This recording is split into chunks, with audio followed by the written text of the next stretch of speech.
Bonjour, je suis Andreas Rollman de IG Bank. Les marchés des actions ont été remarquablement vigoureux cette semaine, avec des marchés américains et européens en hausse de 7 à 8% par rapport au bas de la semaine dernière.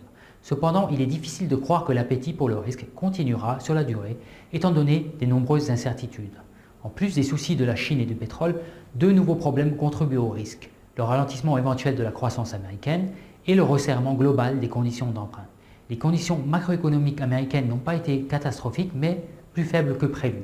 Notamment, le secteur tertiaire et les dépenses des consommateurs, généralement moteurs de la croissance américaine, ont montré des signes de ralentissement. De plus, la montée globale du coût de la dette augmente les risques de faillite, déjà élevés dans le secteur de l'énergie, et devrait également réduire les investissements futurs, d'où la consommation. Dans le même temps, les préoccupations antérieures demeurent en suspens, les sorties de capitaux chinois continuent et une dévaluation soudaine du renminbi ne peut être exclue. Alors que le prix du pétrole a repris du poids de la bête, il y a encore un long chemin à effectuer avant que de nombreux producteurs ne redeviennent profitables.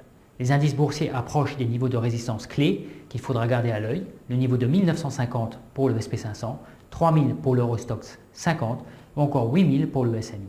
Ces niveaux seront des tests importants et permettront de voir si les haussiers gardent le contrôle de la situation. Voilà, c'est tout pour aujourd'hui et bon trading.